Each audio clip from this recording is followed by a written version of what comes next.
Mashamo.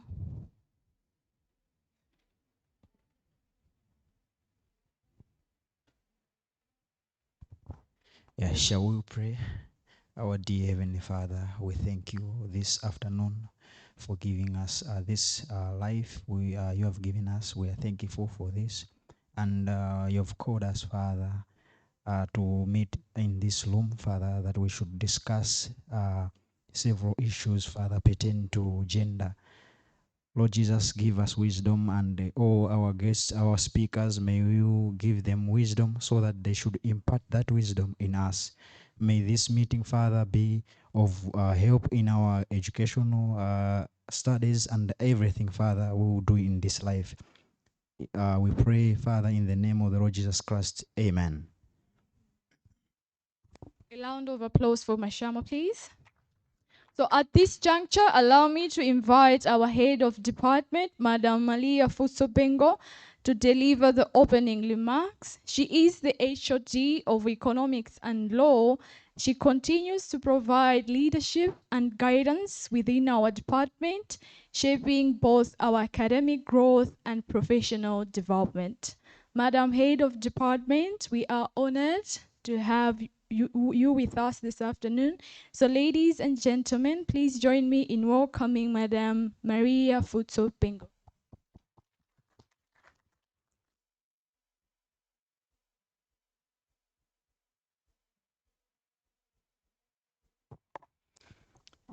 Good afternoon. Let me welcome our guest speaker, Council Miss Eleni, and we are still waiting for Council Soko to arrive. Welcome to members of staff, students of MUBAS, students from other universities and organizations who signed up for this event as well. We had over 190 people who actually registered. So welcome, and welcome, ladies and gentlemen. I trust this room is full of true gentlemen whose kind of honor would prohibit him to take hand on a woman or lady. And I trust this room is full of true ladies whose code of honor would prohibit her to abuse the power of her beauty, to lie, or to gain undue favors. Call me old-fashioned. I didn't even mention social media. The aim of this session and the other 4 sessions, again on some Thursday afternoons this semester, is to strengthen women leadership skills. And maybe the men can also learn from the same.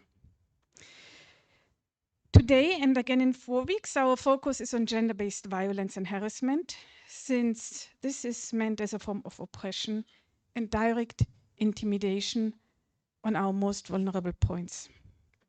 It creates physical and emotional wounds.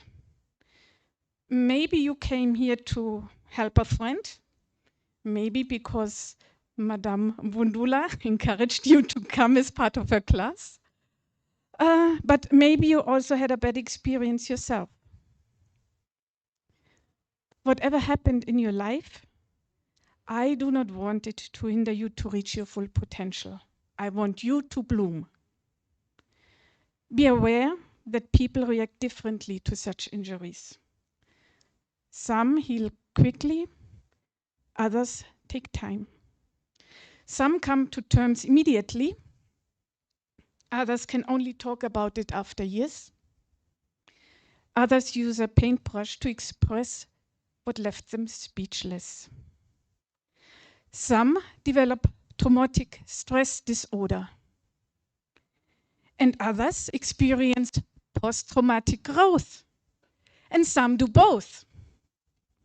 Do not suffer in silence. Be heard, be right, be safe. Seek counseling. Here, through this orientation booklet that you probably got in year 1, and I don't know whether you took time to read each and every page, there's also a page on counseling at mubas.ac.mw, or contact our Dean of Students Affairs when you want to talk with someone in confidence, in a safe space. Counseling gives you the space where nobody questions your truth. Be heard, be right, be safe. When we women want to be in leadership, we need to learn to persevere and to assert ourselves. Well, at times we even need to be pushed into leadership.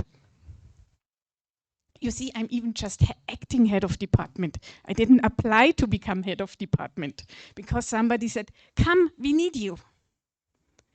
So sometimes this is due to a lack of self-esteem or our tendency of women to seek approval for whatever we do. First we ask our parents, should I? Then we ask our husband, should I? The princess that wants to be found and discovered. Maybe I'm stereotyping. But if you cannot overcome this on your own, then let us encourage each other. Tell your neighbor, I permit you to be successful. Tell your neighbor, I permit you to be successful. And now tell yourself, strong, bold, and loud, I am on the road to success. I am in the right place at the right time. I am always in the right place at the right time. And I say the right things at the right time. How does it feel? Well, so on our success journey, sometimes emotions come into our way. When we talk in a meeting and we talk on our top of our voice, especially if we use this inflationary, also at home it doesn't work, no one listens and no one takes us seriously anymore. And honestly, I'm not sure to which degree male anger and violence is related to a helplessness and inability to handle their emotions. We need to be aware that anger is easier to feel than emotional pain or insecurity. Anger is like a Panado, an emotional painkiller, but if expressed through violence, with serious and sometimes lethal side effects. Anger, often triggered by unmet expectations and wrong beliefs with what others owe us or should do or should not do. Neither noise nor violence can make a wrong point right. And both make a good point seem wrong. Do not misunderstand me. In a situation of self-defense, shout, shout loud. Let's practice. Stop. Shout, stop. 1, 2, 3, stop. Louder. 1, 2, 3, stop. Good. Now I'm happy. Sadly, when I did a self-defense course in Germany, they told me, don't call help. People don't come when you call for help. Instead, shout, Fire! Or in Malawi, in a public setting, Vakuba! Maybe then somebody will wake up.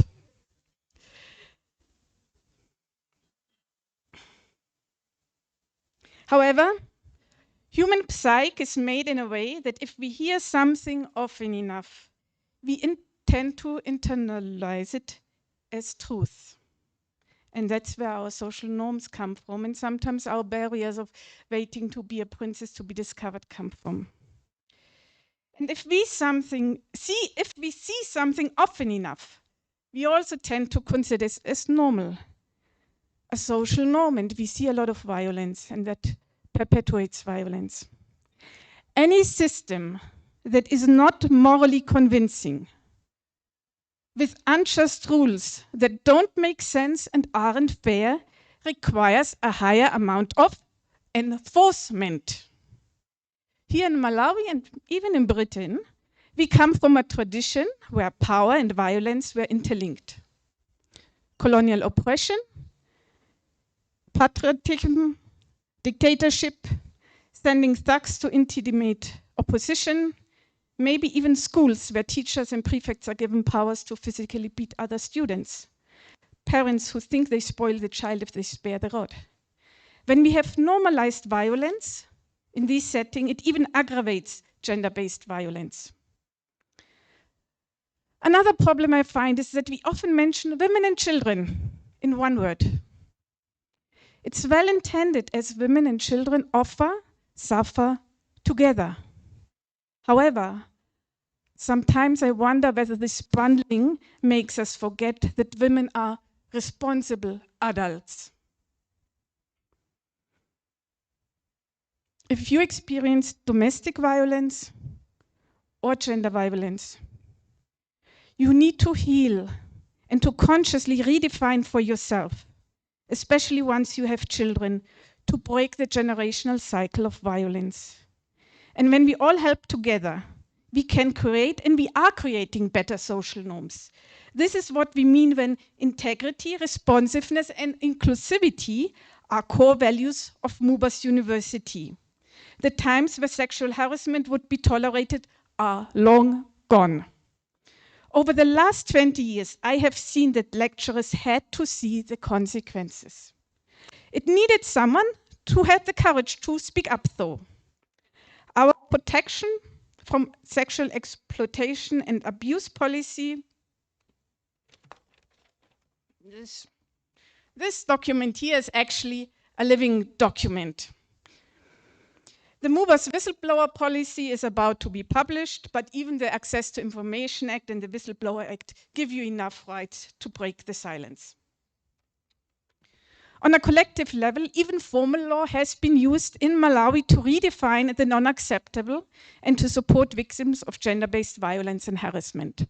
I am proud that we could win 2 prominent lawyers, Counsel Soko and Counsel Missileni, a human rights and project lawyer from Women Law Society, to address us today. We appreciate your time and your expertise, and I am also experiencing this good attendance and see this, that you want to be the experts in your own affairs, and please participate with this knowledge. We want women empowerment.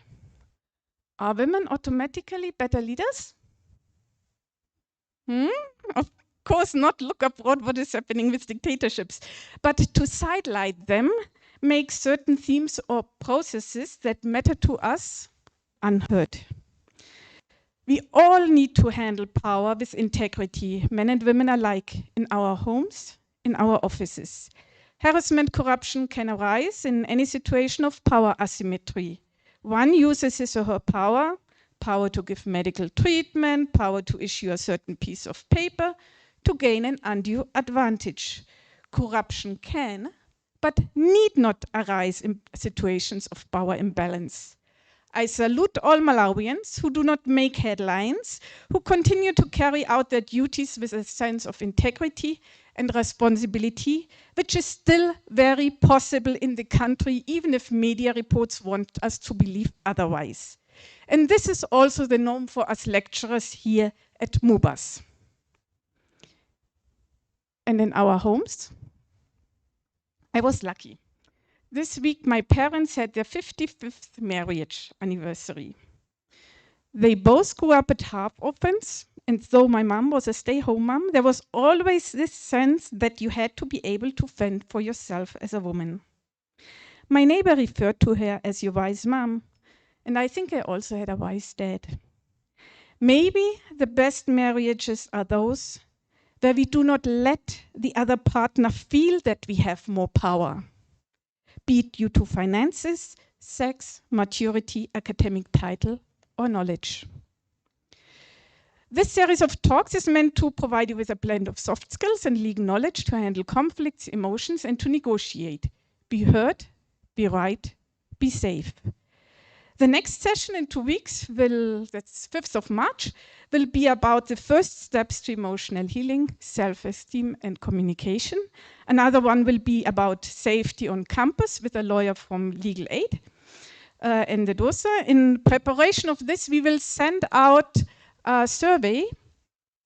And please reply so that we have your concerns heard as well, even if you cannot voice them out today. So please do not click away this email, and once in a while read your emails, not only your WhatsApp, so that we get big feedback from you. Then the last one in the semester, coping with bereavement, what can be done to prevent property grabbing. Yeah, right, I will, but how do you do that? Our law students will tell you. But also how to cope with grief, including grief over pregnancy loss, be it wanted or unwanted. Be heard, be right, be safe. I would like to thank the ladies of SoBES in the organizing committee, Senior Counsel Emily Makuta, Counsel Lucinda Bundula, who also teaches gender and the law, Kumbuchi Limira, Carol N. Banda, Dr. Sitolo, Dean of Student Affairs, also the enthusiastic involvement of the MUBAS Law Student Association, and Mary Lee, Lucy Isaac, the marketing and sound team, and also the moral support from the VC Dr. Chitere and Gregory Banda. They are the focal persons for this policy. The DVC and the Executive Dean of SoBES, and Professor Kambala as Chair of Ethics and Integrity Committee, and also this Association of Commonwealth Universities, who gave us a small grant to implement this and advertise this initiative. We strongly believe that legal knowledge assists with negotiations. When you know what is due to you, it can empower and balance out structural weaknesses, and it outbalances wrong social norms. Sometimes justice stands in the way of getting justice. What do I mean? Sometimes procedural rules on admissible evidence can make you lose a case, even though you know very well what has happened. More on that on session 3. Though winning a case can be incredibly powerful for healing, and it protects others, my personal advice is not to make your healing dependent on this type of justice. It's a bonus, but it's not essential for you to heal. But it is worth up to take the case to protect others. Increasingly, even the few remaining non-gentlemen will learn to understand the consequences of the law and our new normal. Legal knowledge should never be confined to the legal profession alone, especially not if it aims to change our social norms. And with this, I hand over to the legal profession, Hazel Misselini.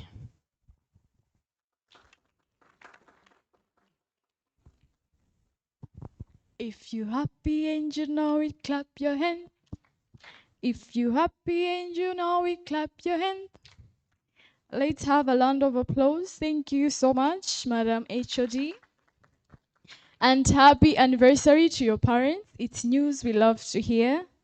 At this juncture, allow me to introduce our first speaker, Counsel Hazel Misselini. But before she comes, allow me to lay the ground upon which she'll stand.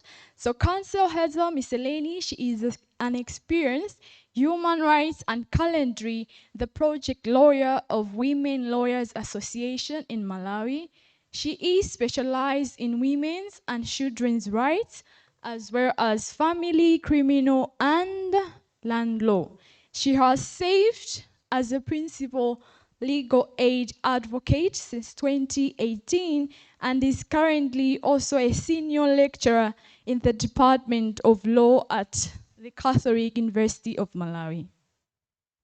Counsel Misselini holds a Bachelor's of Law from the University of Malawi and an advanced Masters of Law from Leiden University, all the way from Netherlands.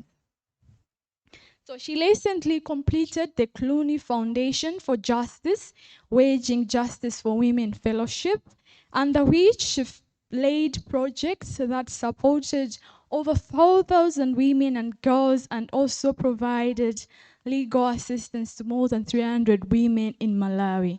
Ladies and gentlemen, please let us clap our hands in warmly welcoming Counsel Hazel Misselini.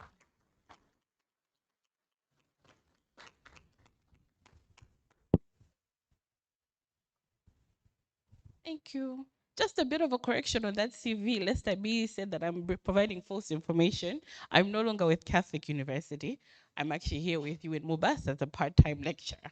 So just a point of correction, hey? Thank you.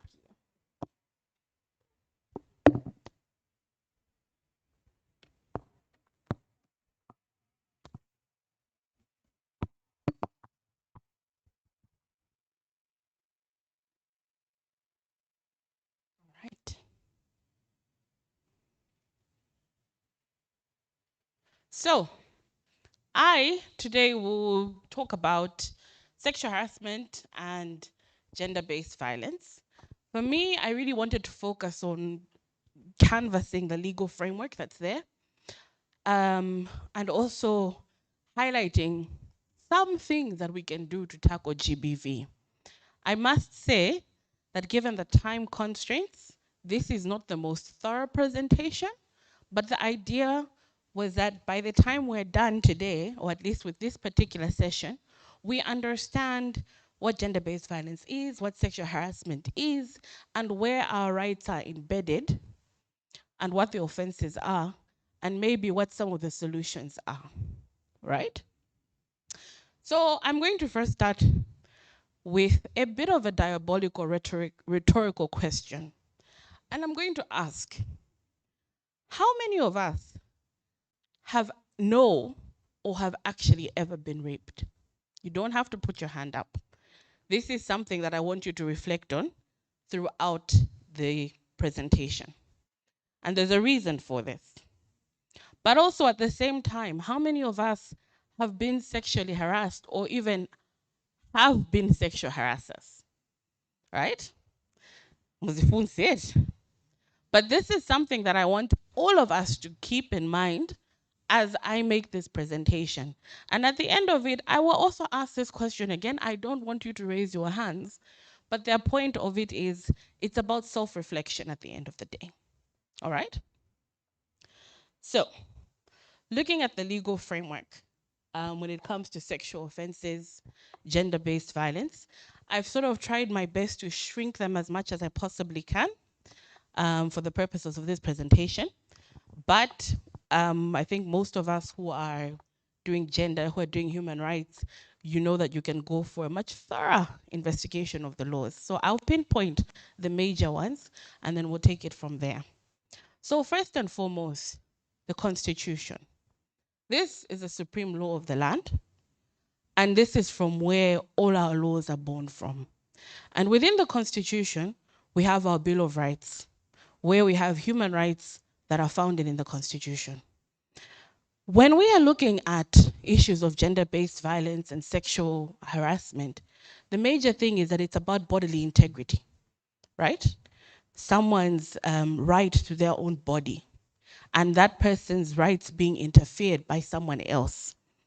And so when you look at the Constitution, within it, it has provisions on human dignity and guarantees the right for freedom from inhumane, cruel, and degrading treatment. To maybe make it easier to understand what we mean when we say inhumane, cruel, and degrading treatment, is basically when you treat someone less than a human being. When you subject someone to treatment that is so unbecoming of anyone that is a human being, that at that point we define it as it is degrading, cruel, and inhumane. From there on, we also find the right to equality, or some of you will know it as discrimination. And discrimination is a right that is protected under the Constitution. And most of the time, we'll find discrimination where there's a differentiation in treatment on the basis of something that is so intrinsic to you as an individual that you cannot change. So your nationality, your age, your sex, your gender, your tribe, those are things that you cannot change.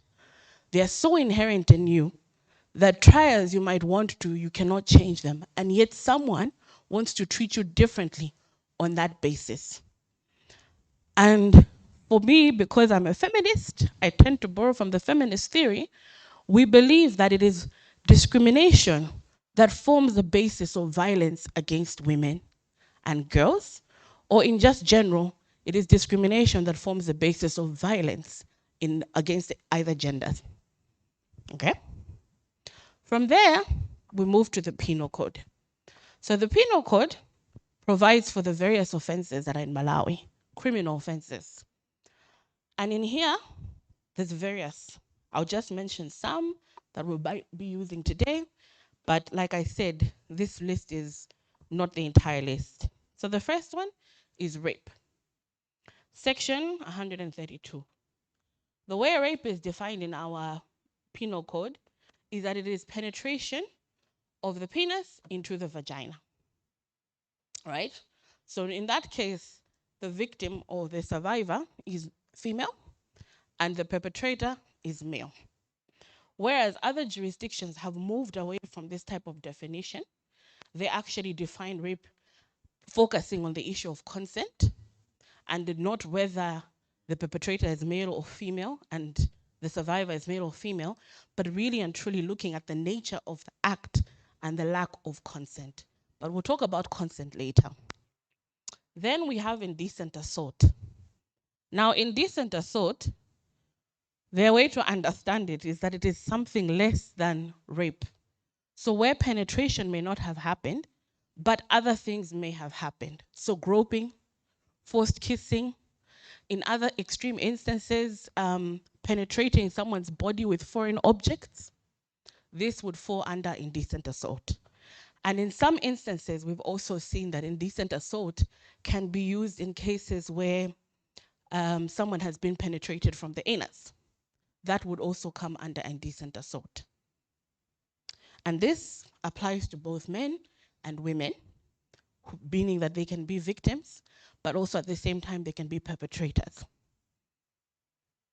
Then we also have general provisions or offenses against the bodily integrity. So we're looking at assault, battery, grievous bodily harm, manslaughter, and murder. Assault is where you put someone in fear of their own safety, right? In imminent danger. Battery, you have them in fear and you proceed to make contact. Grievous bodily harm, where now harm or some sort of wounding occasions to that individual. Manslaughter, murder, these two result in death. The former, you did not intend to kill. The latter, there was an intention to kill. Okay? From there, we also now have the Prevention of Domestic Violence Act. And this act was specifically formulated for persons in domestic relationships. So in domestic relationships, if you read the act, and I do encourage you to read these acts, they're quite easy to read. And I think it's very good for everyone to sort of have a general understanding of these acts. They use very simple language, not the old language, yeah? But it advocates for a degree of dependence between the two individuals, right? Some form of dependence, whether it's financial, social, or even emotional. And in this act, it now starts to define violence. And it situates violence to say that violence is not just physical. When we're looking at violence, there are different forms of violence that can manifest. So there's physical, the obvious ones, right? There's sexual, emotional, financial, psychological, or social. And again, like I said, this is something that happens within domestic relationships or where you have a visiting relationship of at least 12 months. Where there is violence there. Exactly. And also, under this act, where now the violence has manifested in the different forms that we've discussed, right? One can go to the court and seek redress through various orders. And by this court, we mean the magistrate's court because they're the most accessible ones. And you don't need to have a lawyer. You yourself can go. You can present yourself before the magistrate and say, I have an issue. I feel like, or I believe that this violence is being meted against me. Here's my evidence and I need a protection order. So the protection order prohibits someone from doing something to you. It prohibits, but it can also force the person to do something. So we have instances, say for example, a woman has been locked out of her house, a woman or a man has been locked out of their house. They want to gain access to get clothes. That order can say, can you let her get inside the house to get her clothes? So it can be either positive, So someone must do a positive act or prohibitive. Yeah? Then we have occupation orders. And occupation orders relate to the dwelling house or the abode where the two individuals live.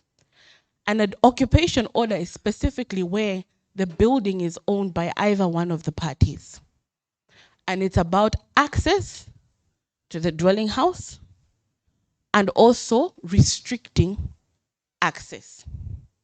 So you can get an order, if you are a victim, you can get an order to say, you remain in the house, but your husband or the perpetrator, so it doesn't have to be a husband, it can be a brother, it can be a parent, it can be an uncle. The person who is meting out violence against you must not be allowed to come to that place. It's a very powerful instrument. And a tenancy order is the same as an occupation order, but you don't own the house. You're a tenant. You're renting.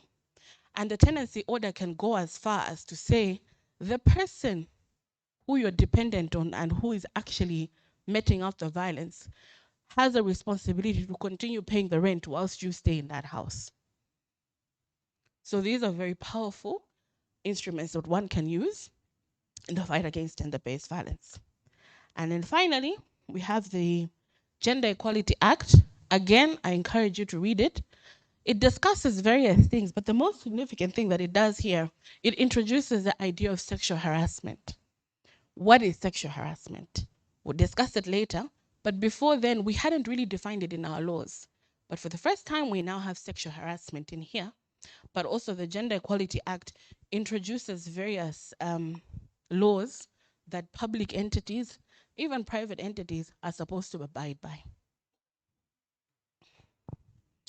So I wanted to discuss in particular the issue of consent, sexual behavior and consent. Because I think a lot of the time when we are dealing with issues of gender-based violence and sexual offenses, the problem I've seen in my experience comes here when we want to discuss consent. Remember when I said that rape is where someone has sexual intercourse with someone without their consent. Yeah? Let's bear that in mind. So now the issue is, then how do I establish consent? When is it okay? When is it not okay? So what we need to understand is that when it comes to sexual behavior, there's a spectrum of things that can happen from beginning to end, right?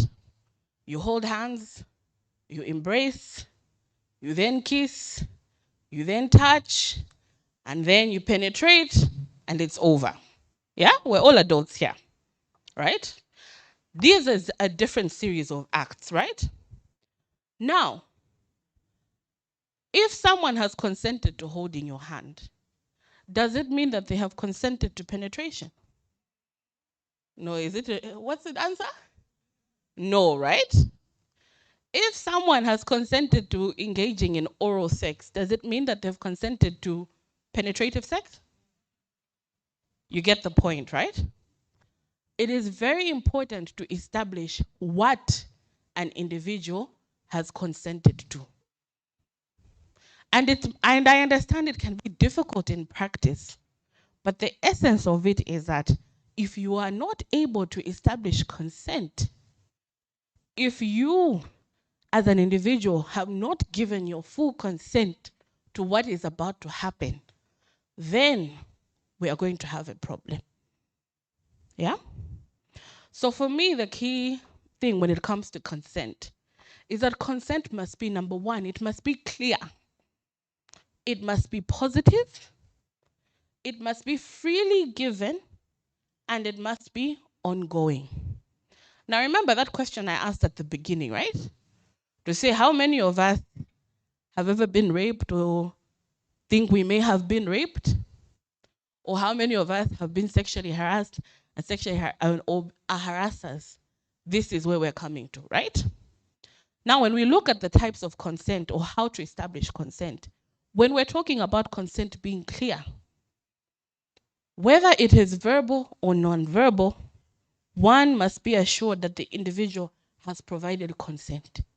Can I hold your hand? Yes. Can I hug you? Yes. Can I kiss you? Mm-hmm. Can I do? Mm-hmm. Yeah. Not now. The person is quiet, has gone limp, and you're saying, but she's quiet, it's okay. Or he's quiet, it's okay. You get my point, right? Consent must be communicated. Following from that, it must be positive. Don't equate silence to consent, right? And I know this has happened to several people before. It's like, when I did this, she didn't stop me. When I moved to take off her underwear, she didn't stop me. When I did this, she didn't stop me. In fact, her body responded. It happens. And yet the person at the end of the day will say, but I didn't want it to happen. Yeah? And there's a phenomenon that comes from this because some victims or survivors of rape have been recorded to have their bodies, getting wet. Some women have even experienced orgasms. And the question now comes to say, but if you had an orgasm, it means you enjoyed it. But it's a natural response of the body, right? So that's why it's very important to say you must get some sort of positive feedback from the person. But also sometimes we're in relationships or in social gatherings with persons with disabilities who may not be able to effectively communicate. So it's also important for you to know the person that you're dealing with, for you to be able to say, but for this person, this is what consent looks like, and deal with them accordingly. Because for those of us who are law students, remember the thin skull rule, right? You take your person as you find them. So it's not a defense to say, but she can't speak, therefore it's fine. I thought she was there and it was, no. You find a way to communicate that. Then, freely given, the idea that no coercion is used, right? Yeah, I'll not drop you off. I won't pay for this. I won't do this.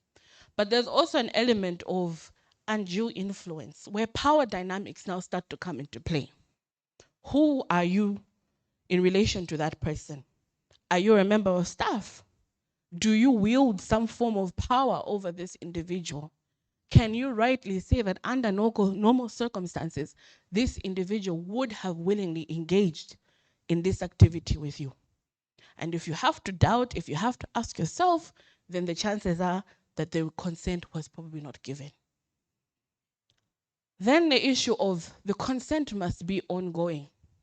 If we met on Monday and I was good to go ahead with it, when we meet on Friday and I say no, you cannot say, but we did it on Monday. That means you are good to go, right? Similarly, because you've heard about someone's activities or activities elsewhere, then you say, because she did it with person X or because he did it with person X, then she's open to do it with me. That is wrong. That is not consent. You cannot use someone's sexual history to infer consent to sexual intercourse or behavior. But also another thing that also comes in is the issue of capacity.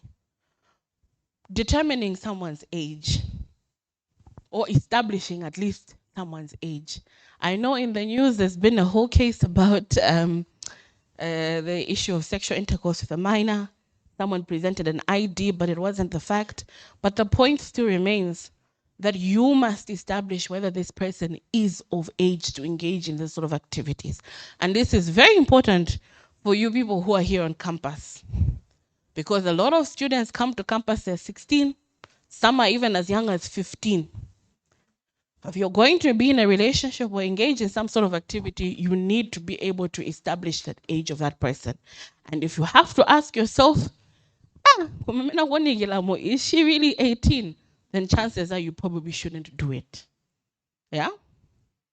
Then we have the issue of sobriety. I know we have things like masocials, parties, we go out, whatever. It's also very important to protect yourself in terms of that and say, if this person were sober, would they have engaged in this? And if the answer is yes, fine. But if it's no, if you have some sort of doubt, don't do it. Consciousness also matters. If someone is sprawled out and sleeping, you cannot proceed to engage with that person. Yeah? So I hope that sort of paints a better picture when it comes to consent, right? But the key takeaways from that is that you must ensure that consent is positive. So I go back to that question that I asked to say, now knowing what we know about consent, right? How many of us, when we look at our previous engagements with people, how many of us can say wholeheartedly to say, that was straightforward, I was never a victim? Or now you're starting to look at it and say, maybe my consent was actually vitiated. It wasn't the consent that I was actually supposed to give, right? And we're going to come to that to say, how then do we go about protecting oneself? Sexual harassment, I'll touch on it slightly, but again, it's something that we can all go and read upon. Sexual harassment is defined under Section 7 of the Gender Equality Act, and it basically states that a person commits an act of sexual harassment if he or she engages in any form of unwanted verbal, non-verbal, or physical conduct of a sexual nature in circumstances in which a reasonable person, having regard to all the circumstances, would have anticipated that the other person would have been offended, humiliated, or intimidated. I want to say now that sexual harassment, again, it's a spectrum. Sexual harassment can be as simple as someone walking by and someone going.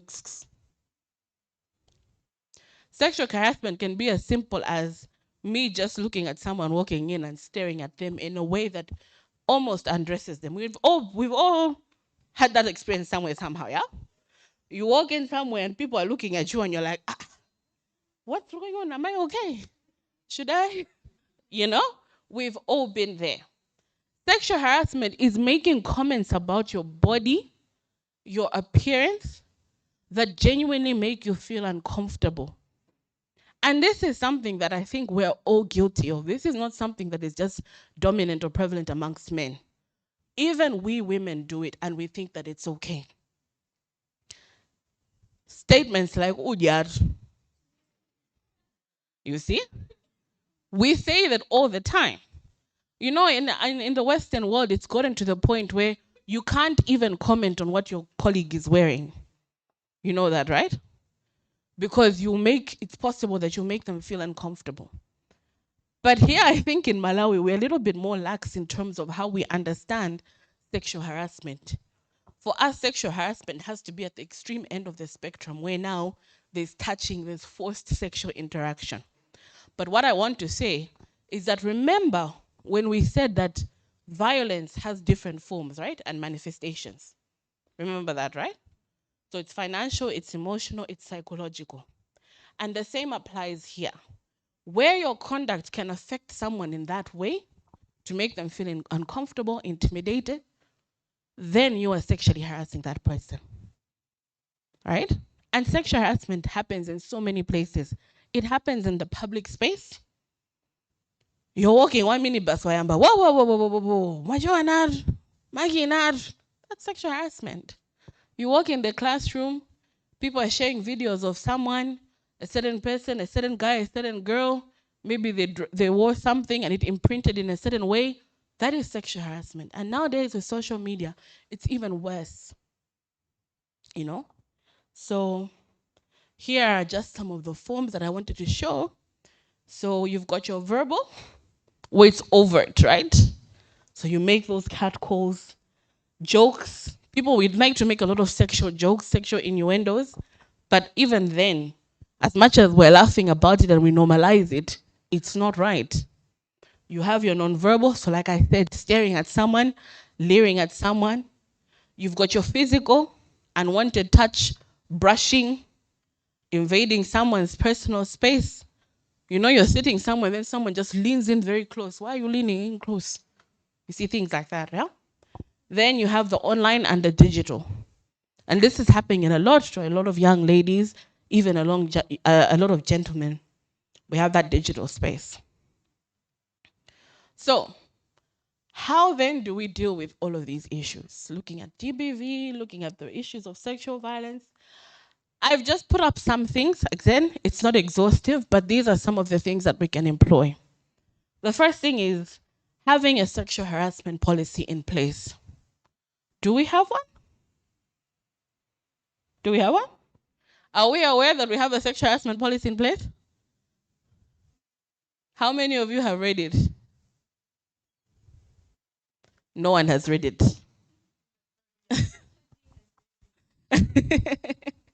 Okay. We laugh, but it's very serious to have and be aware of what a sexual harassment policy is. Because one day you'll find yourself at the wrong end of that sexual harassment policy. You might find yourself that you're now with someone who understands what a sexual harassment policy is, and they bring it to your attention to say you violated these clauses. But at the same time, it's good for us to also be aware of what rights we have under the sexual harassment policy. And the sexual harassment policy binds both students and members of staff, right? So it's very important that you have a sexual harassment in place and that everyone goes through it and is aware of it. Secondly, you need to be a bit more self-aware about the relationships that you have on campus. What are your interactions like amongst students? Female students amongst themselves, male students amongst themselves, students and staff. And remember, when we're talking about sexual harassment and even GBV, it's not about opposite sexes anymore. We're now living in a world where this is also happening amongst the same sexes, right? So you also have to have that self-awareness of your interactions amongst each other. So thirdly, observe official lines of communication. I've been a member of staff now for some years, and I'm always intrigued by how easy it is for students to find your number and text you personally. When I was in school, that was something that we didn't do, simply because I think a lot of us would rather just go through the class rep, but also moving away from that idea of having a more personalized relationship with the lecturer. It's something that I would encourage you to use your official emails. If you have an inquiry with a member of staff, use your official email or go through your class representative. It causes less hassle in future. And mind you, at the end of the day, we're just saying that these are some of the safeguards you can use. We are not trying to put blame or an onerous burden on any of us, right? Because if sexual harassment is going to happen, it will happen, right? If GBV is going to happen, it will happen. But these are some safeguards. Another thing is you should follow your instinct. If you find yourself in a situation where you are just generally not comfortable, follow that instinct and leave. Okay? No one is going to force you, or you shouldn't feel forced to stay. Put yourself in a situation that you're not comfortable with. If you're in a room with individuals that you're not comfortable with, you leave. If you're in a room with someone that you're not comfortable with, you leave. You also have the option to say, can we keep the door open? Right? You should also be able to observe which ones are your exits. Sit next to an exit if you feel that's what's most comfortable for you. In some places, they employ a buddy system. So I'm going to see Luke at his room, co-hostels. Go with a friend, right? Go with a friend, you've met the person, you come back. If you're going to meet a lecturer for a one-on-one discussion, go with a friend. It helps so that you have a buddy system where it's easier to be accountable, but also someone is less likely to act if there's two people. Again, this is also tied to the sexual harassment policy, but as an institution, we have to have clear reporting mechanisms and systems. Clear reporting mechanisms, systems, but also systems that are safe and where we assure students of their safety. And then we also need education and training, which is parcel of this, what's happening here, which is important because gender-based violence and even sexual offenses, most of the time, I believe these are social things that happen, right? It's not because you're of a certain religion. It's not because you're of a certain tribe. These are social norms that we normalize. These are social norms that we over time have institutionalized and made it okay. And so part of this and part of the fight against gender-based violence is that we have to unlearn a lot of these social norms. And it starts with training such as these, where we understand and build a culture of non-tolerance for such behavior. Another one is finding your voice. I loved how the HOD was getting us to scream, right? To say, stop! I mean that literally, but I also mean that figuratively. You should be able to speak out against such things. So whether you are a survivor, whether someone else, you're seeing someone else perpetrating, you should be able to stand up and speak out against such things. So it goes back to that culture that we're talking about, to say we want a culture of non-tolerance towards such behavior. And finally, my favorite is self-defense. So there's some places that do this, where you can go and engage in self-defense, learn a few self-defense classes. That's not to say that you should all go around kicking each other. No, that's not what we're saying. But there's some situations that would definitely give rise to you having to use extreme force. And in that situation, I think it's always okay to be able to be prepared. And so I leave you with this little image at the end, some moves that you might want to steal. I hear like the high knees. Yeah, but it's something that one can read up. So I thank you for your time, and I look forward to our discussion later.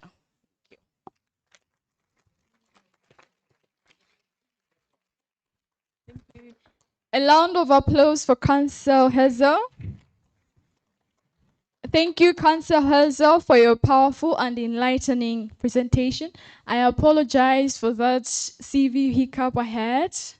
And word of the day, Makosana. Concert is what? Ongoing, it.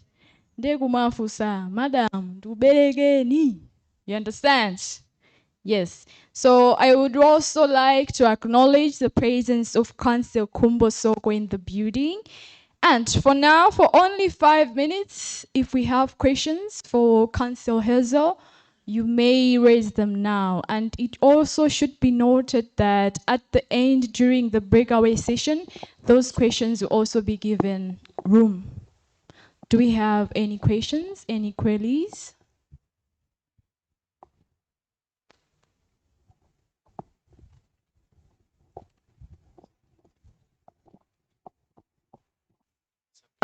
Yes. You don't want the mic? Sir?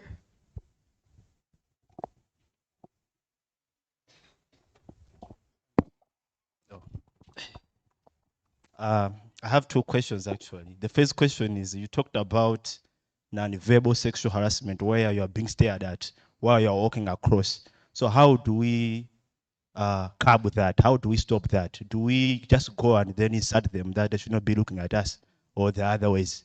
Second thing is that we talked about this lecture and student relationship. So we know that the system here, we are always being told that even our degrees are in the hands of a lecturer, that we should respect them no matter what. So how do we make sure that a lecturer is actually punished, since the system makes sure that the student is actually at a disadvantage, because some lectures become personal about even all this stuff. So how do we make sure that a lecturer is punished for this kind of stuff, since the system is kind of disadvantaging the student? So thank you so much. Thank you, sir. Abuyankeni.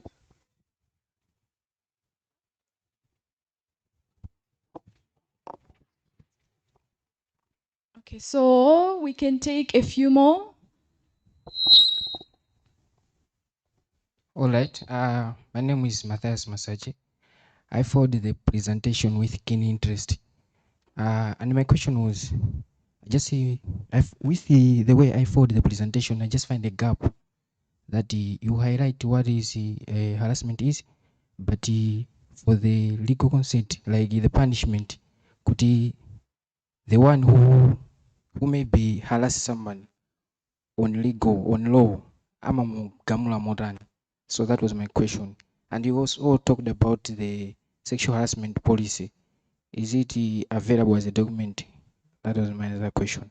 Thank you. Thank you. Last one. Mine is might be a bit far from what you presented, but then here in college we do have cases where as students we want to party. Some people prefer to drink to have fun, right? So I have heard some situations of girls complaining that in the process of having fun drinking alcohol, they get drunk just as the males do. But then most men will wait to take advantage of the ladies in the drunken state. So in some discussions I've had with my friends, they do go on and say, why is the girl getting drunk to a point where she is not in a state to know what's going on around her, right? So in my case, I argue that why can't the men respect that? Why can the men just respect her and not take advantage of her drunken state? So I would just like to know from her, as a lawyer, what would her take be on such situations? Thank you. Thank you, Mafuso Abamamba.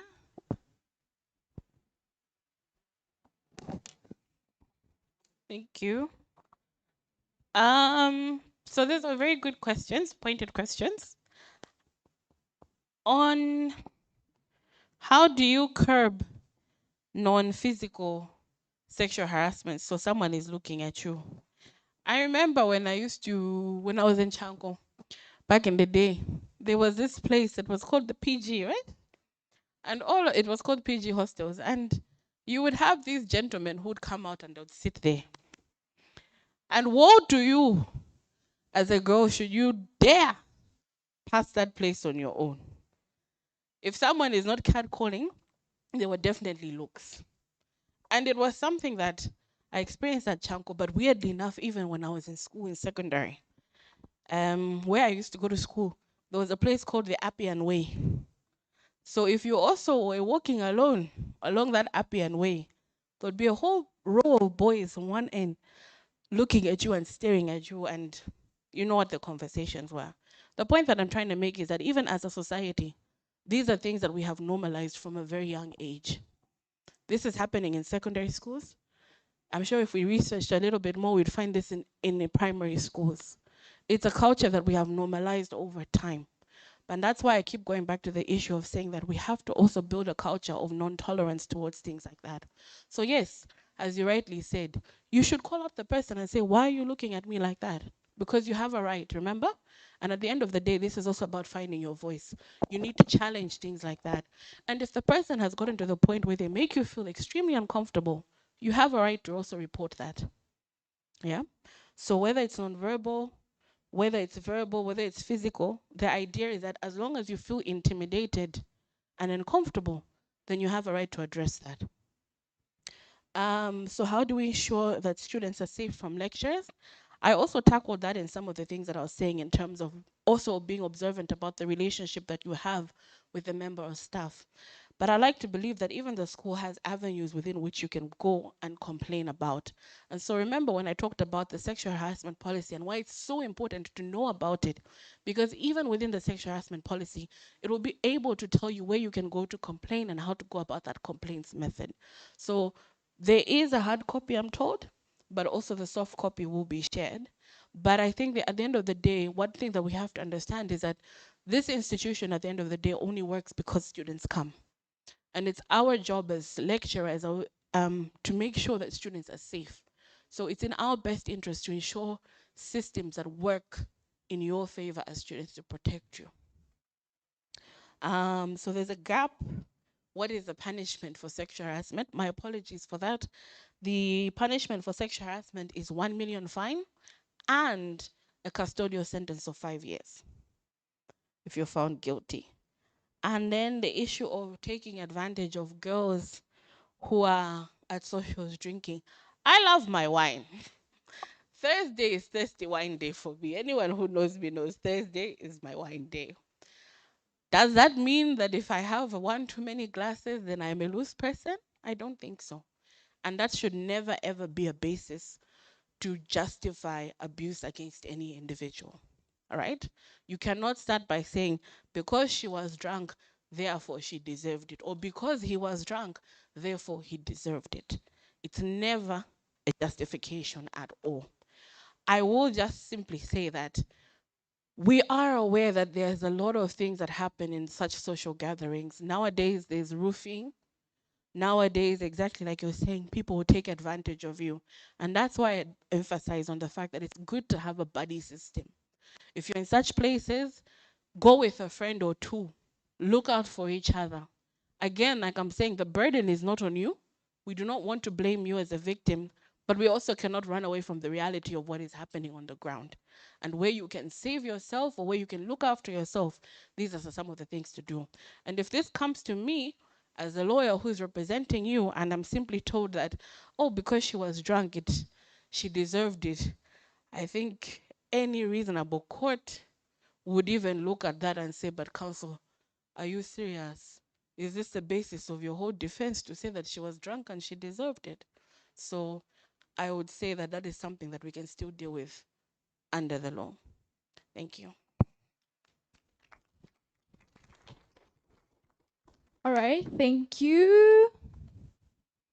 So I noticed, Kuti, some of you raised your hands. I did not pick you, but because mostly because, like I've said, mafuso ambiri dia fusa during the breakaway session. So please just write them down and then we'll discuss them thoroughly. And as wine lovers, as she has already said, ladies, as we are drinking, I know we do, oromokane. So let us please be checking our environment. Okay?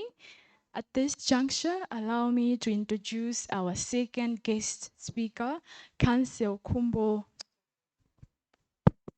So Cancel Kumbo Soko is a highly respected trial lawyer with over 17 years of experience in Addis Ababa.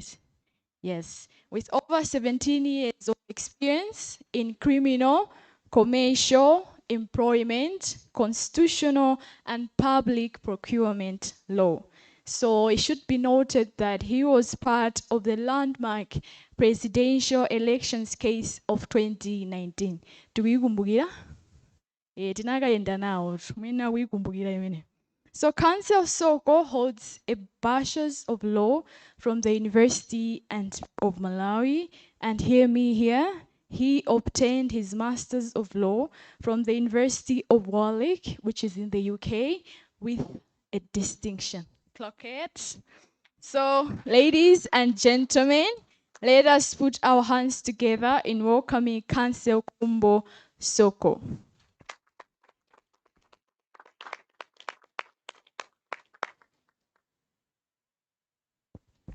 Thank you very much. Sometimes I have difficulties recognizing the person that these people are introducing. Not at all. No. I didn't bring any slides, and I'm glad I didn't, because it was going to be very, very redundant. Actually, listening to Hazel, I'm here asking myself, why did Lozinda even invite me? Why did she need me here? Good afternoon, Polytechnic. They call you Mubas these days, but during our time here, we used to call ourselves the Poly. So you see, I didn't bring any slides, and it wasn't really an accident. These days, I get a lot of invites to come and talk to people. I don't know why, but I do. So when I am invited to come and deliver a talk or deliver remarks, my hunch is not to go to the internet or to books and read. I mean, there's nothing wrong with going to the internet, researching, and making sure that you know what you're talking about. But I know that there's something wrong with this. Okay. I hope that wasn't sexual harassment looking at you like that.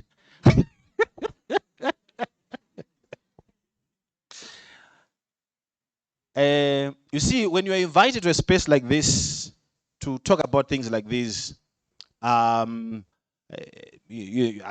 feel like people want to benefit from my unique perspective, right?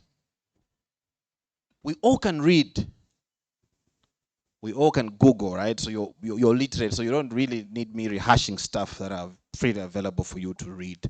So I'm not going to talk about that. I'm going to just share with you some experiences. Okay? Now, let me establish my credibility. Why you should listen to me. You should listen to me because I'm a man.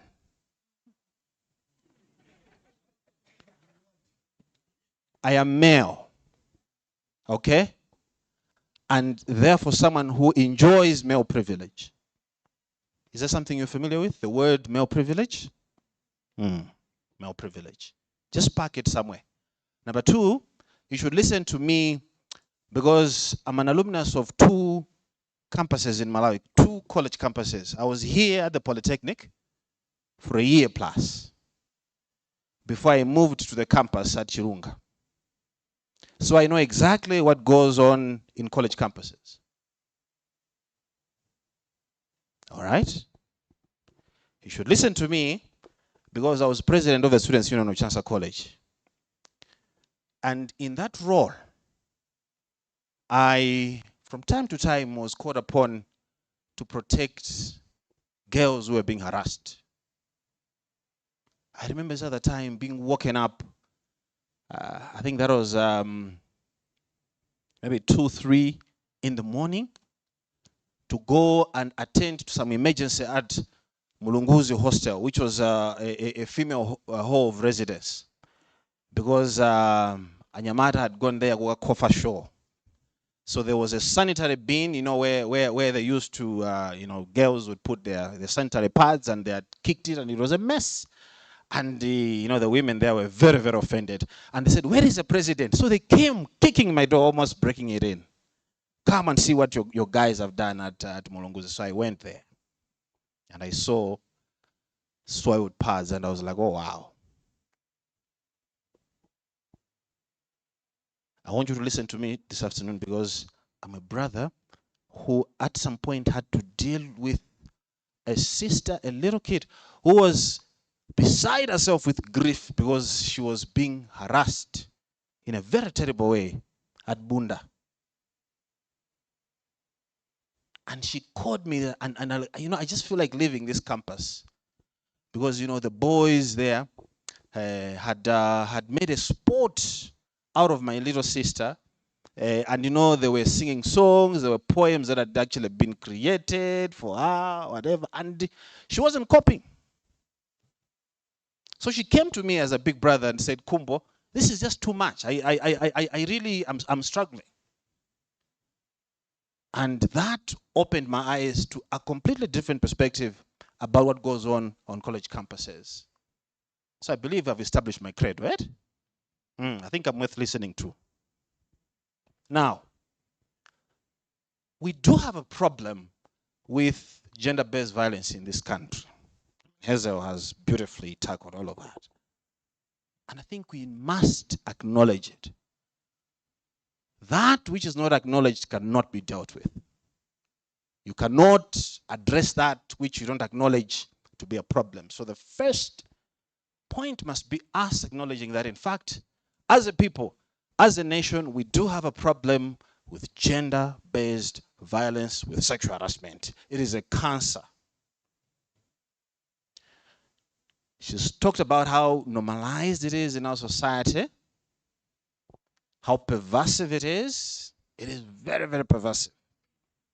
The other thing that we must also acknowledge is that women and girls are mostly at the receiving end of this gender-based violence. I am not to be heard as suggesting that men don't fall victim to gender-based violence or sexual harassment. But I am saying that statistically, or even as a matter of experience, women and girls are going to be at the receiving end of sexual harassment almost every day. Muno, almost everyone has got a tale to tell about their experiences. I'm sure that when Hazel was defining what sexual harassment is all about, or the catcalls, you know, we could actually relate to what she was talking about, because it's something that we, especially we girls and women in here, have experienced. Now, during my time here at the Polytechnic, we used to have a rowdy bunch of boys that used to call themselves Mabade. I don't know if you still have them. Do you? Mabade. At Chancellor College, we used to call them my hero. Doubt there would remember them. So Chancellor College had my hero. Here we had my buddy. Yeah? These were people, during social weekend, they would have, din party, where they'll be happily drinking chibu, kuyanja. What do you call them these days? There's no name, because I'm told in the 20 plus years that I was last here, university campuses have evolved. They completely different from what they used to be. But during our time, we used to have this rowdy bunch of boys who were called mabade. And this is what they used to do. They would sit outside of the cafeteria, all right? Sit outside of the cafeteria. At that time, the Polytechnic campus was radically different in terms of how it was set up than it is now. Okay, you had a bunch of us who were, residential students who were being housed on campus, and then we did have, of course, a few. At that time, they were called parallel students, non-residential, and they would have arranged their own accommodation. But these mabade would actually sit outside of the cafeteria, and they would go inside the cafeteria, get their food, and set up shop outside of the cafeteria. And as Hazel was saying, they would then be running a commentary, a very active commentary on every girl who would be passing there. So,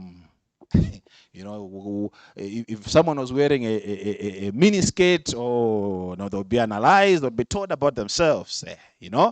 If they did happen to have a very big nyashi, they'll be told about it right there and then. And all sorts of crazy things. Yeah. Then there was Tijede. Do you still have Tijede? Yes, there was Tijede. Some people now, the semi good ones would go there. Now, the baddest, these were the most extreme, because they would be swearing, hardcore kind of swearing. The obscenities that would actually give you migraines listening to them. Me, I came here as a SCORE member, and I was just absolutely shocked by what I saw. And I was like, wow, people can be this creative in shouting obscenities at people. I just couldn't believe it. Yeah? But then you also had Tijedem. It wasn't as hardcore, but still a space where people had problems navigating. Because to pass by, you had a group there that they were eating, but then there would be these comments, silly comments, and to Akamarut. Then I moved to Chirunga campus, Chancellor College, now to study law, or to read for my law degree. We don't study law, we read. So I went to Chirunga, and when I went there, the setup was different, because there you've got smaller halls of residences. So we do have what we call my club. And I love the setup because it was really communal, very intimate.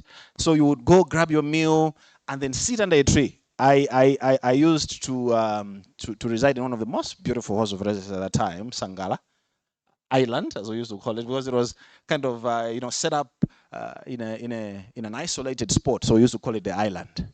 So we would sit under a tree, and be talking about all sorts of things.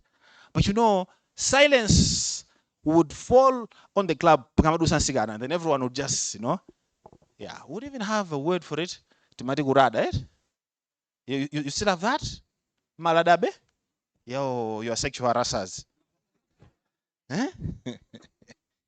Yeah, we used to have that. So, that is the context that we have to deal with. The pervasiveness of this behavior, which we have tolerated, it has become almost part of the culture in our college campuses, where it's normal for people to catcall and make these very, very, very lewd comments. And my time as president, like I'm saying, because I had a lot of interaction now with the dean of students, director of women affairs in the union, trying to resolve issues of women complaints. And it just dawned on me that in this country, at least in these university campuses, sexual harassment is not something that anyone takes seriously at all. And the sad thing is that from the time that I was a student leader, now I'm a lawyer, I have sat in corporate boardrooms as a director of companies where we are discussing a policy of a company on sexual harassment, and you still get those snickering laughs, jokes when you're discussing something important. We haven't moved an inch. This is not really something that we take seriously at all. It is, to most of us, a laughing matter. It's a laughing matter. In fact, the pervasiveness of gender-based violence and sexual violence is made complicated by the fact that it is a system that is self-reinforcing. It has got backers who, by the way, are people who have been most disadvantaged by the same system. Let me ask you, ladies who are here, how many of you have been told or scolded by older women because of the way you've dressed? In fact, it's true, isn't it, that there is a better chance of you being told off because of the way you're dressed by an older woman in Malawi than a male. This is not how we dress. Huh? That's not how a woman sits. You can't sit like that. That's not how a woman sits. You're supposed to cross your legs like this, Now, don't mishear me. Every society has got social mores and norms that are passed from generation to generation. But there is a difference between social mores and practices that entrench sexual violence, that normalize it, that communicate unwittingly perhaps that women have got a place which must be subjugated. They need to listen to what the males are saying. There's a particular way in which you behave. So it's actually a very difficult and intractable system which is reinforced, protected by people who have actually fallen prey to it. That is the paradox of patriarchy, sexual violence, and gender-based violence. It is reinforced by what someone called patriarchal princesses.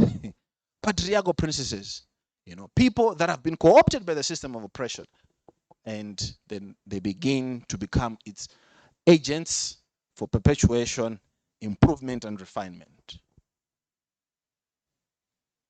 Okay? So, what are we saying? If we then realize that this is a problem and it is pervasive, and can we do something about it then? Can we constitute ourselves as agents of change?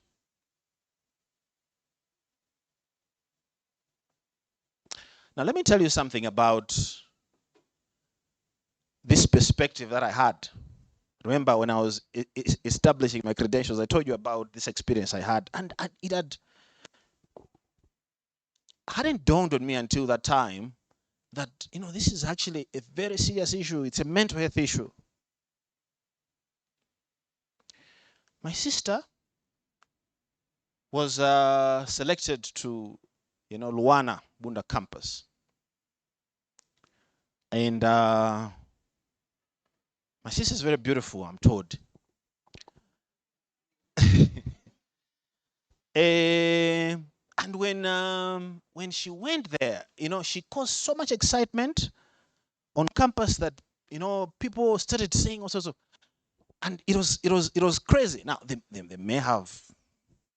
Remember, now we're talking about culture. When certain things have been normalized, you think it's fun, you think it's just banter, you think it's college life. This is what we do here, right? So people would then Tinyimbo would be sung, they would actually go and camp outside of a room and then, begin to sing. And then, poems would be pasted on college. It was so bad.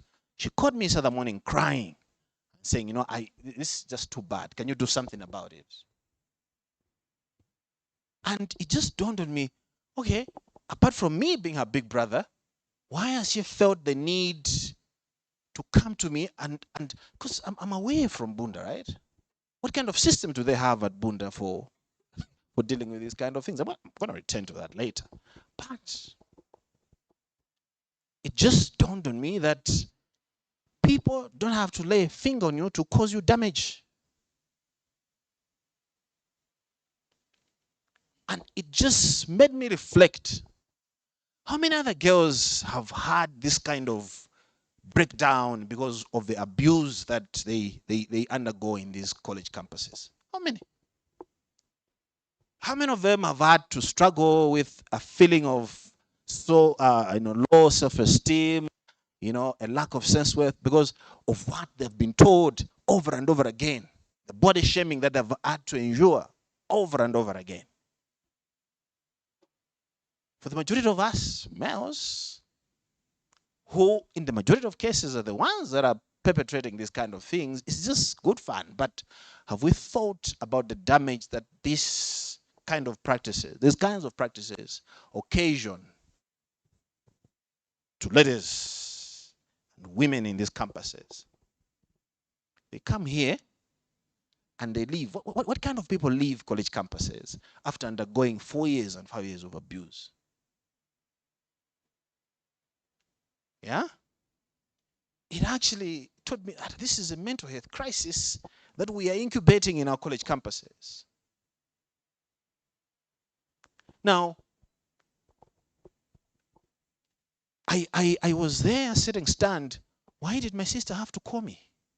We've got the Dean of Students at Bunda, right? Why didn't the Dean of Students deal with this issue? There is the President of the Students' Union. Why didn't the President of the Students' Union deal with this issue? The college principals, what are they doing? I bet you,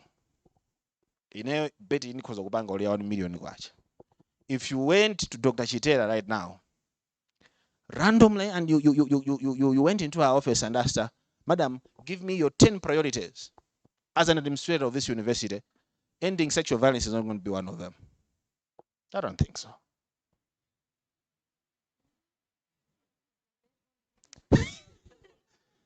I don't think so. Or she may say it is a priority because maybe they're just trying to be politically correct. But you see, I judge people by actions, not words. If someone cannot find support for dealing with a serious mental health issue because they are a target of sustained abuse on campus, it tells me that people who are supposed to be looking out for the interests and welfare of the student population are not actually doing the job. Because it's not a priority. Why? And they will actually tell you, but that's university, guy. What do you expect? That matter of university. It's normal. It does happen. You want to be treated special. All of us had to go through that. Oh, university, yeah, people would scream, now so now you just fire back, basi. Do's what do's. Yeah?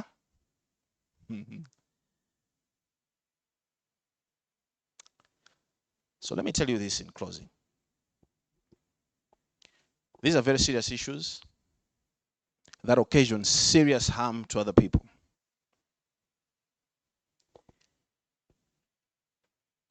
Now, the terrain is shifting. There is a concept of deferred consequences which you need to be aware of, especially in Azibambanzanga, Anyamaranzanga. Be aware of the concept of deferred consequences. How many of you, how many here are law students? Okay. And how many of you are aware of Brett Kavanaugh? Okay, so you don't know Brett Kavanaugh. Okay. Maybe let me not confess to being disappointed.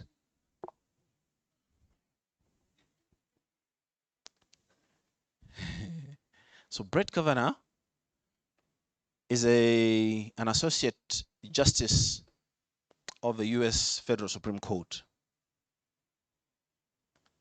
And if I'm going to ask you if you followed his confirmation hearings, you probably didn't.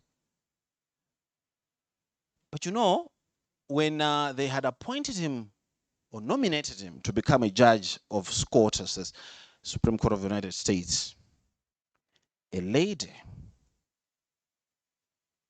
from his past said, well, you know, he's not a fit and proper person to be a judge because he actually raped me when we were in college. And there was a storm to say, but he can't be a judge. Not with this kind of behavior. Many years after, and I'm not even talking about 5, I'm talking about maybe 2 or so decades had passed. Yeah? What Hazel forgot to mention perhaps is that in Malawi, our criminal law does not admit of statutes of limitations. So if you rape someone, because you may call it something else, you know, it's rape. There may be no reckoning for you today, but be aware of deferred consequences. At a time when you don't need any kind of backlash, you don't need any kind of bad publicity, that thing is going to come and may take away something you've coveted your entire life. I mean, there are people right now that are dealing with poor decisions they made 5, 10 years ago. Do I need to cite examples? No, I don't think so. Yeah? So apart from all of these particular things, you cannot be harassers, you cannot be violent people because of deferred consequences. At a time when you least need that kind of drama, it's going to pop up. And society is going to exact its revenge. It will come for its pound of flesh. And we say, no, but he can't be the Chief Justice of the Republic, not him. Not him. And you know, it's actually worse these days because of social media. Hazel spoke about social media. Do you know that anything that has been created digitally lasts forever? Eh? Do not be cheated. You know, all of those viral moments you're enjoying, whatever, you know, and you know, just be careful with the decisions you make. Because I know that some of you are trying to be TikTok influencers, what. All right, that's okay. You are at a phase now where you want to do that. You want to, you know. I love. There was this girl, you know. There was a trending video. She was flipping, you know, doing backflips on the pedestrian there, like. Hmm? Eh, she's a student here, right? Yeah, and I watched it. I just couldn't even believe it. Okay, I mean, I'm not, you know, just be careful that these choices you're making right now when you're young, you know, one day society may say, okay, but let's take a look at this TikTok video that you created 15 years ago. And your defense that, you know, I was young, whatever, may not carry a lot of water, unfortunately, you know, because society out there is quite vindictive, very vindictive. Okay, so can we, especially us, the men, because it actually starts with us. Hazel spoke about learning and unlearning certain things. You know, not every girl is your playmate. Not every girl or woman you see is a potential bedmate. As Bambambiri, that truth needs to be drilled into our head.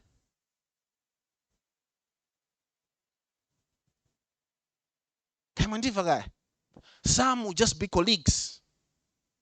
You can do a case with a lady lawyer and be in a boardroom 12, midnight, 1, 2, discussing strategy without thinking of touching her boob. It's perfectly possible. Don't see a sexual partner in a member of the opposite sex every time you chance them. I mean, this is the unlearning we're talking about, the respect of personal space. Yeah?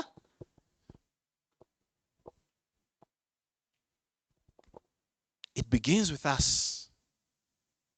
We can reason and purpose that, you know, I am going to be the change agent. Yeah? And in this campus of thousands, it can actually begin with this very critical mass of students who can just decide, you know, we are going to do better. This kind of behavior, if else it is Banganaways. Us. It begins with us. Never ever underestimate the power that you have to change things. It begins with you. Because the moment you're sitting in a group and you're not joining in the catcalls, that's one voice that has been silenced. And people will notice, someone in an Albania said, no, he's in Zopoira. I don't think we should be doing this kind of things. And that, my friends, will send out ripples, and then things will begin to change from there. I think Utenga Unalawazi Bambwet. Thank you very much, Luzinda. Have I done justice to the invite? Okay, thank you. A round of applause, please.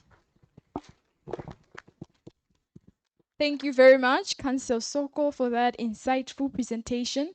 And we now have evolved it from body to what? Body. Yes. I may add beautiful, beautiful bodies. Yes. So we have had so many words of the day today, but one that which I've loved is that that which is not acknowledged cannot be dealt with. So makosa nawo akakuyang'anani and you're uncomfortable, ask them, bwana tukuthandizeni wanji. You understand? You need to acknowledge the thing in its context. Osadigira mawa, you understand? Yes. So now I shall call upon questions, queries, if we have on the presentation by Council Soko for only 5 minutes, because again, we'll have the breakaway session.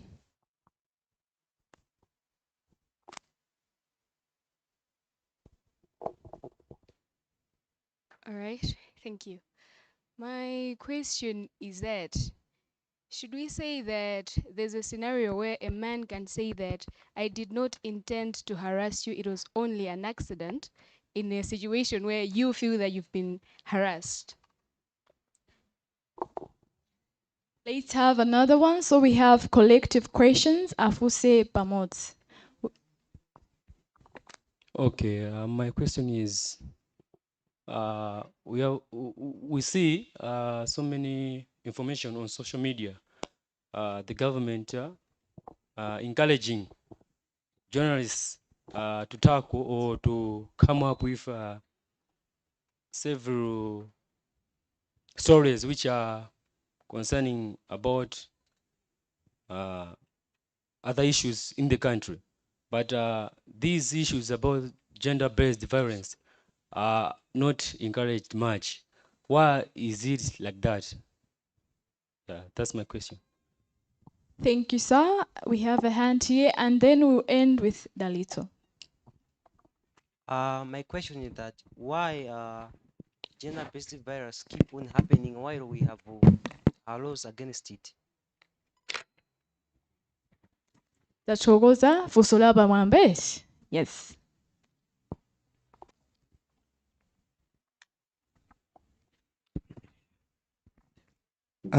My question is, since Council Soko said men in society harass women and that can haunt you years later. So how do you find the balance between false accusers and actually the perpetrators? Because when we look at it, the evidence that is adduced in cases of, let's say, indecent assault, rape, or defilement even, it's oral based. It doesn't have any significance proof of a third party viewing that specific accident. It's mostly the victim testifying against the perpetrator. So how do you find that balance between knowing what is true and then finding that this alleged perpetrator actually didn't commit the specific offense?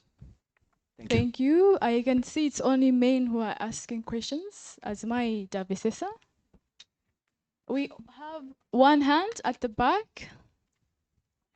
And I hope that's our last hand. Remember my questions, you can write them down. We'll have a breakaway session. Pompano.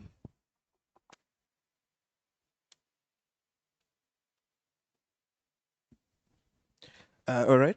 Thank you. My name is Blessings Paramula. I think I followed all the two presentations with the keen interest, starting from Madam to Councillor Kumbo Soko. Yeah.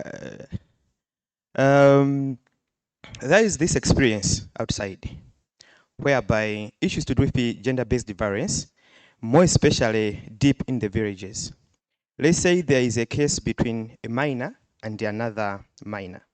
And then one of these two is coming from, let's say from a well-to-do family, okay? A boy and a girl, let's say maybe they impregnate each other, but then, or maybe are below 15, let's say they're 14.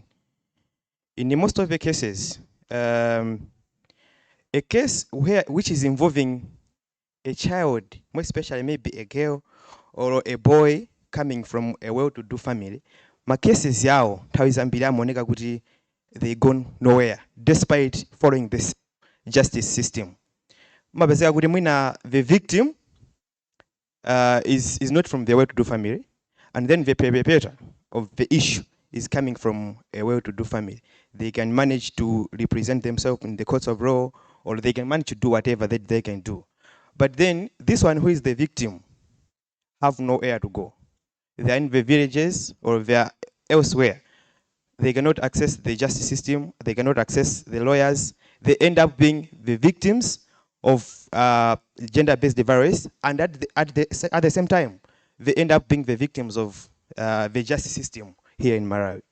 What do you think are the ways or channels that can be put in place or that are there that can help to minimize these issues deep down in the villages, where in most of the cases ma issues ngatawo akakhala oti akuchokera kwa anthu ena kuti they can't access justice, maybe because they cannot maybe file a lawsuit through the police or through the lawyers, are not assisted. Thank you very much. Thank you. Bwana iponya fusogogu, yes. Thank you. So, you know, during my time here, we had a lecturer. He was male. I'm not going to mention his name. You know, he used to hug female students. And these were long and extended hugs. And, you know, it used to happen in front of everybody. Yeah. He was a creepy old guy. But, you know, I just wondered why the system allowed him to operate, you know?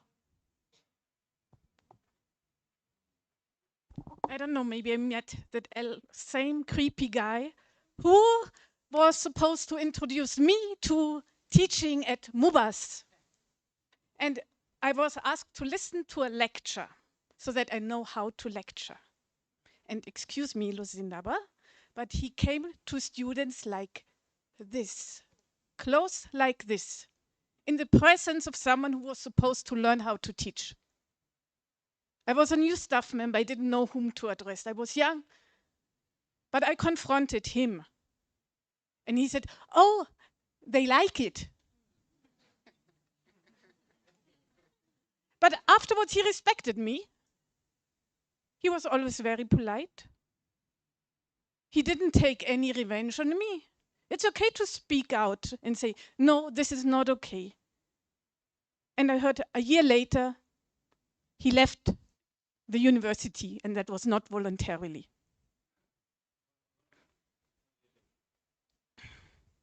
I don't remember the exact year, but it was one of the students who had taken a phone along when she went to his office.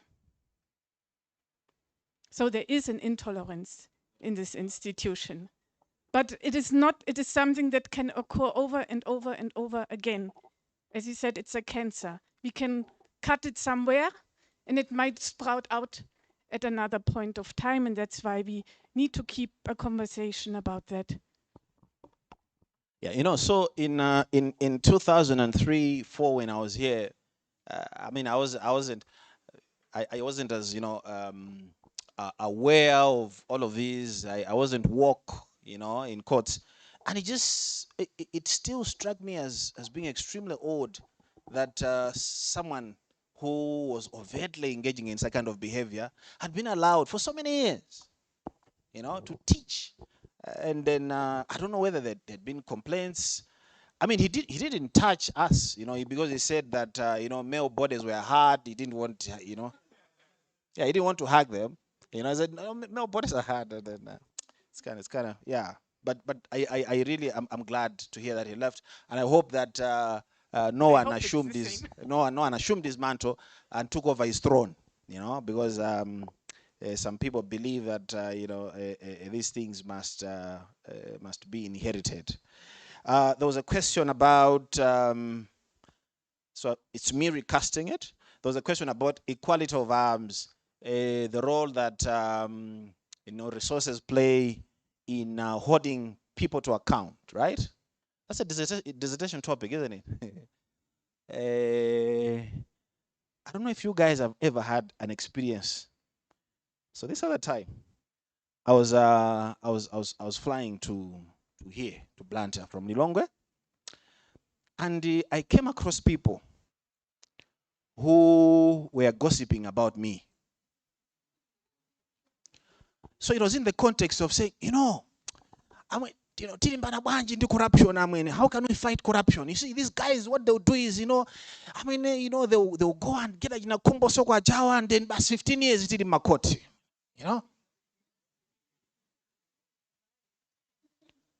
And then I really just couldn't believe it. I was, oh wow. So I drew close and then said, oh hi, and then of course they were embarrassed, but I think it was the worst nightmare. Just gossiping about this guy, and he just happens to pop up. So the kumbo sokos of this world are apparently enablers of all things bad in society. Yeah. So here's the thing, though. In the human rights discourse, we talk about those that are a holder of rights and those that are a holder of duties, right? Duty bearers. When it comes to vindicating rights that have been violated, the duty bearer is the state. So the state is supposed to ensure that there is equality of arms. Because an accused person has got a right to hire Kumbo Soko if they can afford him. I am not going to hesitate to represent someone who is accused of having sex with a child, if they can meet my hefty fee note. Okay? I actually have an ethical obligation to offer them legal representation because it is a constitutional right. Yeah? What the state must do, and the state, have you gotten bored yet with all these stories about your billions that are being siphoned every single day? We have got money here to hire proper prosecutors. Let no one cheat you. What is messed up is our priorities. These are not priorities. It's not a question of money.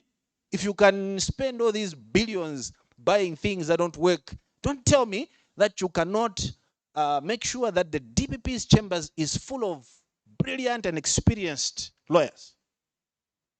They can't hold their lawyers because most of them leave. They leave because the working conditions are not good. So if there is then a case of a little girl that has been sexually assaulted, and the case is going to be handled by a lay prosecutor, who happens to be a policeman. I've got nothing against police officers. I love them so much. But on the other side of the bar, there is Kumbo Soko, there is Lozindawa, Mvundula, and last year Skoramwet. We can't be intimidating. Walk into there and you're like, good morning, council. And we're carrying our bags and our files. I've got a battery of assistants there. Yeah?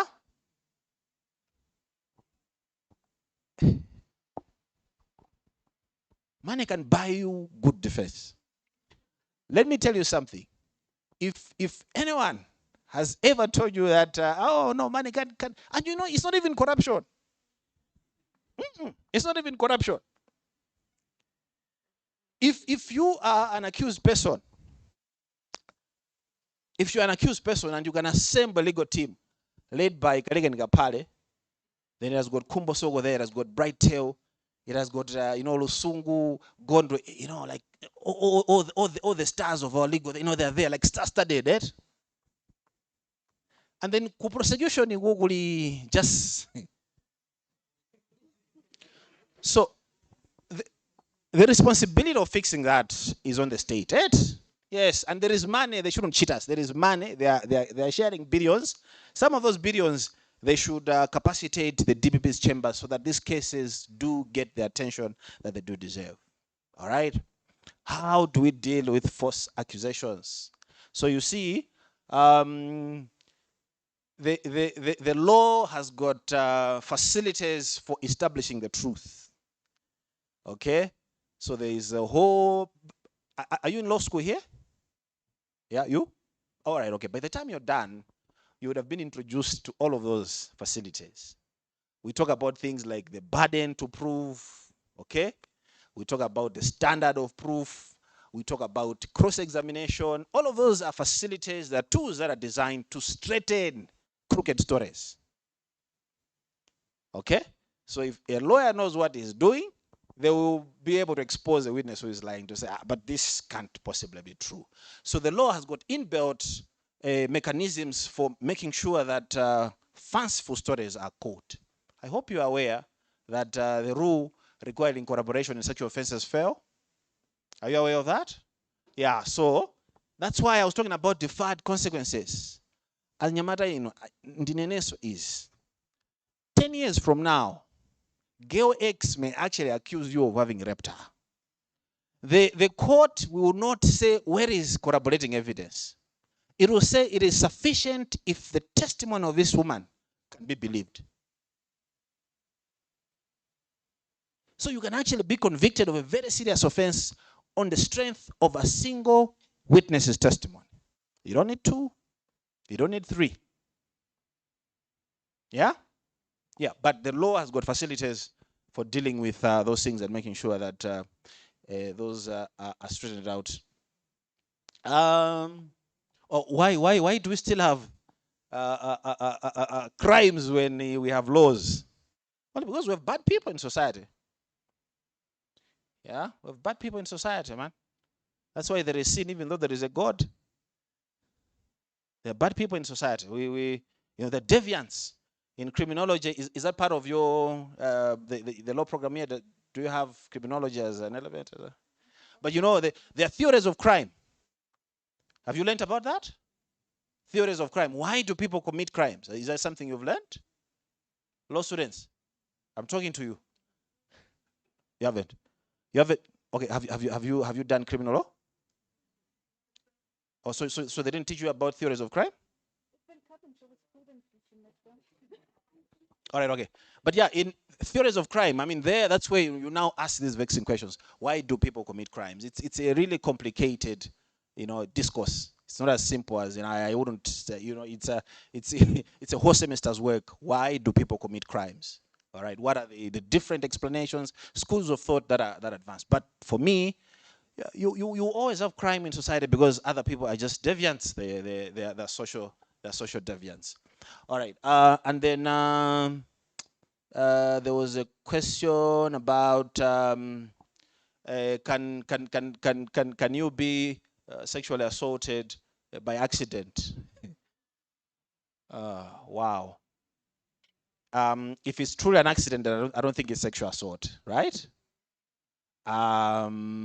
There must be some intentionality to the act for it to constitute. Now, especially for physical acts of sexual harassment. Okay? But for verbal, I don't know how you can say that's not, it wasn't my intention when you were saying, ooh, look at that. Yeah?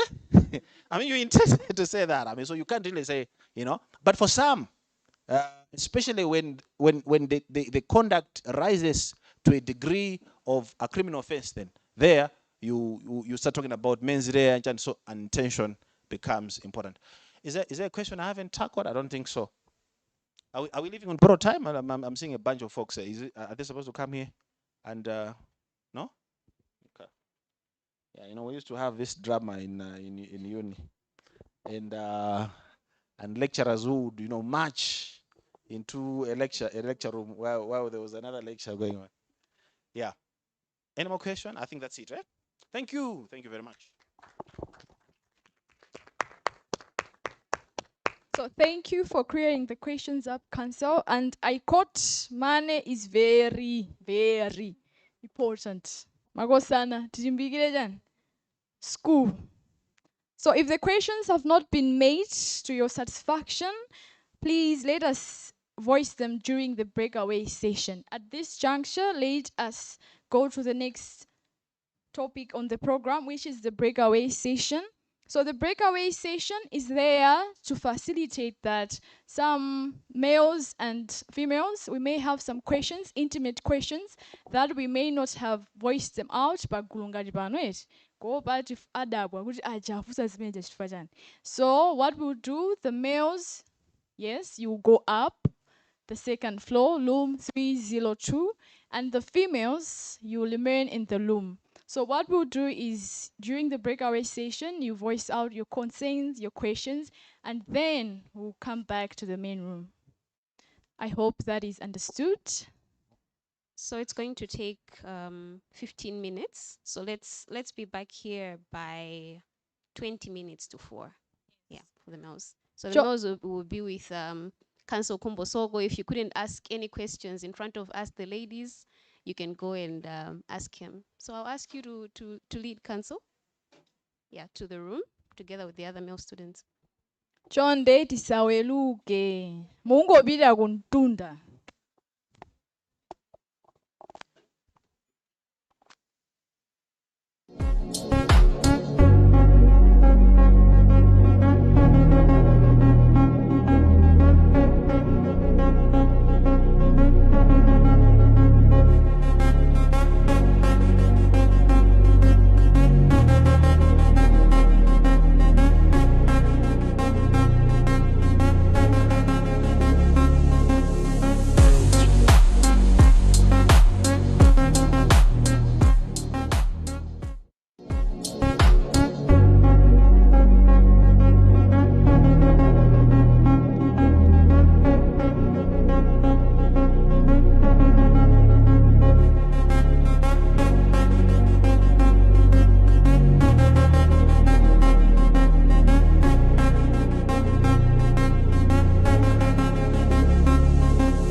person